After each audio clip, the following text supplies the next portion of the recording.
So yung bossing, good morning. Good morning po, Yun, bossing. anong project natin? Ito po, bossing. Ginawa sa'yo ng ganito, Polynesian. Opo.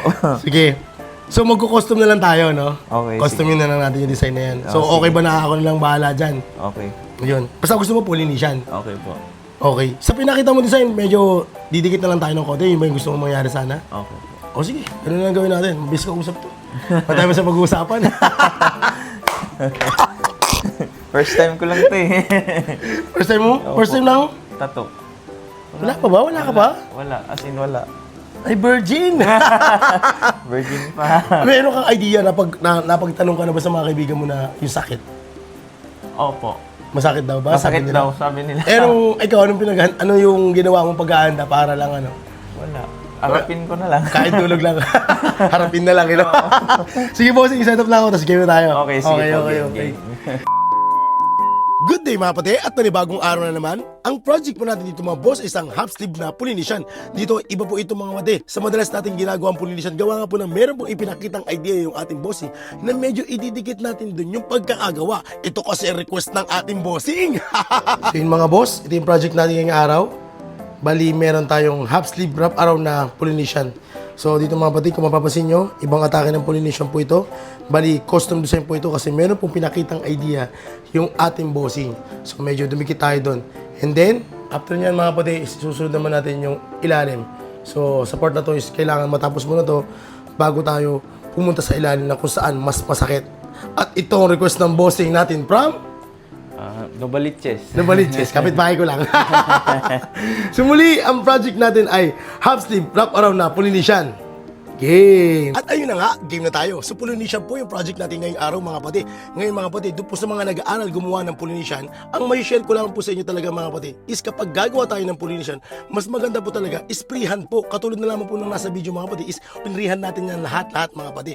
Nasa ganun nga po is mag-fit po ito doon sa braso ng ating bossing. Medyo mahirap din kasi talaga mga pati kapag stencil po ang gagamitin natin. Gawa nga po ng hindi sumusunod sa alon ng muscle mga pati. Yung stencil na yun eh. Kaya mas maganda talaga is freehand po ang paggawa ng Polynesian. Ngayon hindi ko naman talaga nila lahat mga pati ha. Kasi nga meron naman po talagang mga artist na gumagawa ng Polynesian na ginagamitan naman po nila ng stencil. Pero ito nga po yun mga pati kapag kung sakasakali naman po na harap lamang po yung lalapatan ninyo at meron na po yung flow mga pati is okay po talaga yun na gamitan po ng stencil. Pero kung sakasakali naman po na half sleeve wrap around po at meron kayong hinahabol na hubog ng katawan ng ating mga bossing, syempre para sa akin po 100% na mas maganda ang Polynesian kapag ito ay naka-freehand. Dati kasi mga pati nung nag-aaral tayo gumawa ng Polynesian, lahat po ng ginagawa kong Polynesian mga patis, naka-stencil.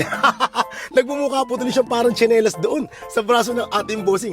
Ang gagawin natin ngayon mga patis, kapag kinapos yun doon sa braso ng ating bossing, halimbawa na lang malaki ang muscle niya, ang gagawin natin doon mga patis, ipiprihand natin yung iba doon mga patis, nasa ganoon nga po is mapuno natin yung braso ng ating bossing. Siyempre mga patis, nakakita tayo ng mga magagandang Polynesian.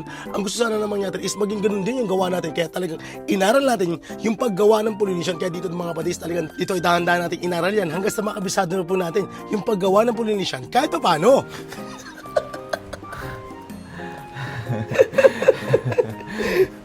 Ito na yung pinakamasakit ata eh.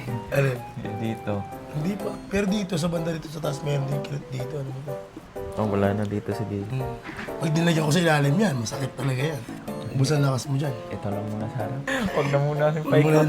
hindi mo na paikot. Harap lang muna. Harap lang muna. Kamusta feeling ng first time? Okay lang, pero masakit. Experience ba? Maganda? Maganda. Masaya ba? Masakit dito sa may taas. Lalo na dyan sa may likod. Dyan, no? Malambot kasi balat dito. Lagi ko sinasabi yan, malambot balat dito. At talagang dito naman lagi napupunta yung sakit. Pag ganyan yan. Depende ba tayo sa pain tolerance ng tao? Talagang mataas yung ano niya. Lalo na kanina dyan sa baba. Grabe yun. Tiis na lang. Wala nang magagawa. Nararamdaman ko yung ano eh. Nanginginig yung mask. Oo. Nanginginig yun. Oh, 1 to 10. 1 to 10. Ano kasakit? Mga 10. 10 talaga. 10 talaga. Grabe. Yun, nanginginig yung mask. Nanginginig na. Siyempre, nasasaktan na siya eh. Oo. Pero kung ikaw, tatanungin kita, anong mapapayo mo ngayon sa mga katulad mong first timer na magpapatato? Anong mga masasabi mo? Masakit. In fairness, masakit siya. Payo, masakit. Huwag niyo subukan, no? Hindi, ikaw, ano bang ginawa mong paghanda? Kasi first time, Haharapin lang. sinabi mo lang kanina yan, ha? Oh, gusto. Harapin na lang. Dapat pilit. Andyan na yun. At least na try. Natawa naman ako sa ating bossing. At least na-try niya, di ba? At hindi na siya virgin sa tattoo. Sino ba lang ating finished product, mga boss? At total of 7 hours? O, di ba? Grabe ang tibay ng ating bossing. Ay, hindi pala. Kasi hindi natapos ng ating bossing yung plano sa kanyang half sleeve wrap around na Polynesian. Kaya ang mangyayari is babalik na lamang po muli ang ating bossing. Sa may mga may katanungan, message lang po sa ating Facebook page sa Lida 2. Yun lamang po. Maraming salamat!